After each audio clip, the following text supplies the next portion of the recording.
어서 오십시오. 안녕하세요. 예, 안녕하십니까. 예, 새로운 한 주를 시작하는 월요일, 과연 이번 주에 여의도 정치권에 어떤 일이 있을지 전망해 보겠습니다. 금주의 정치 전망 김찬휘 정치경제연구소 대한 부소장과 함께하겠습니다.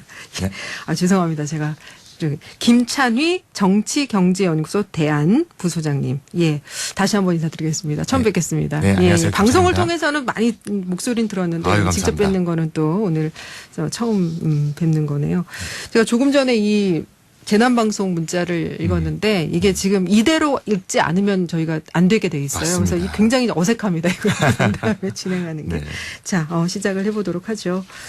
앞서 이제 더불어민주당 박주민 의원하고도 얘기를 했습니다마는 이제 추미애 법무부 장관, 윤석열 검찰총장, 추 장관이 이제 총장에 대한 직무집행 정지를 발표하고 징계위를 여는 초강수를 이어가고 있는데 여기에 대한 여당 내부 분위기 좀 당황스러울 것 같은데 아까 박주민 의원은 별로 당황스럽지 않다고 하시고요. 네. 어떤 것 같으세요?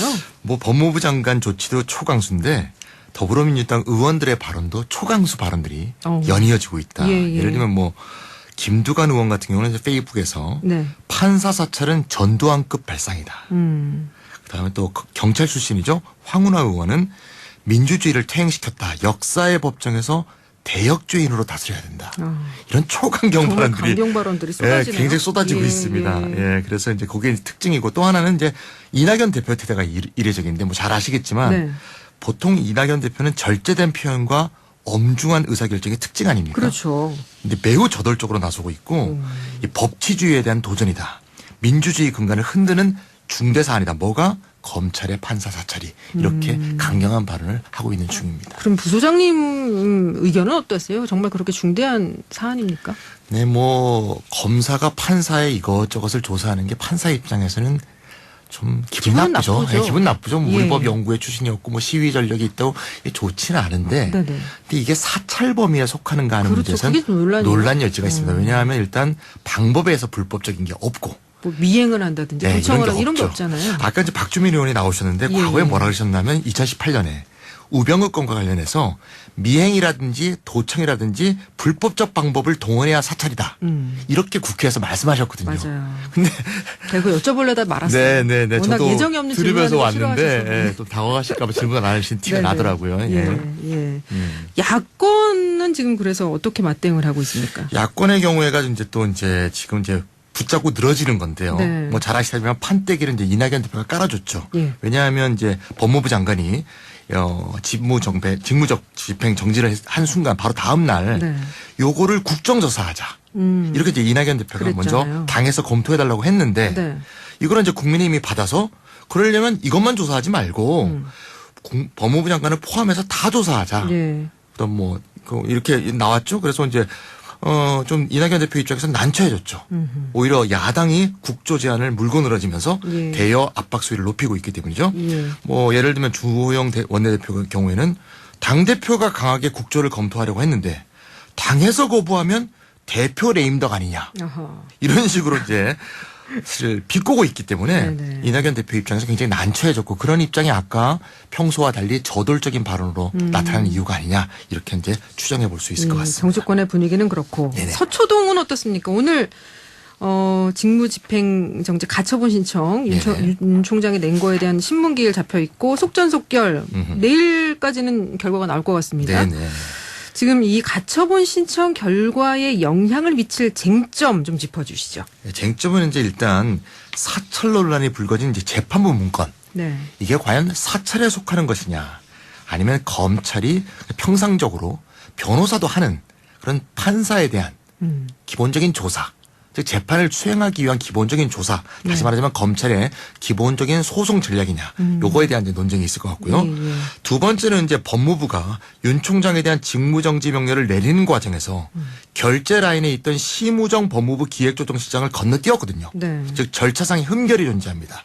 이 문제를 과연 이 절차에 합당한 것으로 볼 것이냐 아니면 문제가 있는 것으로 볼 것이냐 이런 문제가 있고요.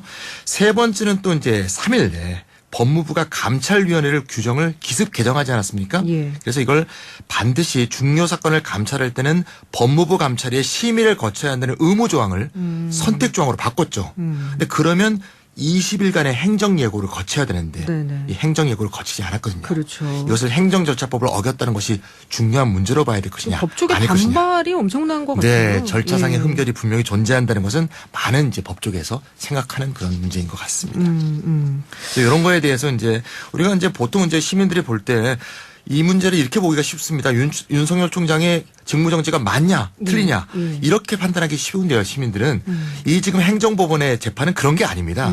지금 집행정지에 가처분 신청을 한 거기 때문에 그렇죠. 이 기본적으로 직무정지가 옳냐 그러냐에 대한 얘기가 아니라 예. 집행을 정지해서 검찰총장을 좀 유고 사퇴로 되는 게 과연 공익에 부합하느냐 아니냐 이걸 판정하는 거거든요. 따라서 굳이 법무부 장관의 직무정지가 옳았다 하더라도 지금의 검찰총장의 집행정지가 옳지 않다고 본다면 가처분 신청에 대해서 인용이 될 수도 있다. 네. 다시 검찰총장이 업무에 바로 복귀할 수도 있다. 이렇게 예상할 수 있습니다. 그 결과는 또 모레 열리는 징계위 결과에도 네네네. 영향을 줄 맞습니다. 수밖에 없는 상황이죠. 네네. 지금 여야 갈등에 대해서 문재인 대통령이 이제 갈등 상황을 정리해야 된다. 좀 나서서 좀 어떤 입장 표명을 해야 된다.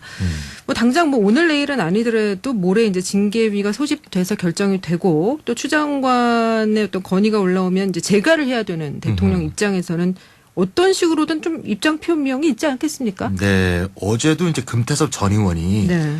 결국 이제 윤 총장이 문 대통령이 의사를 분명히 한다면 아마 물러날 거다.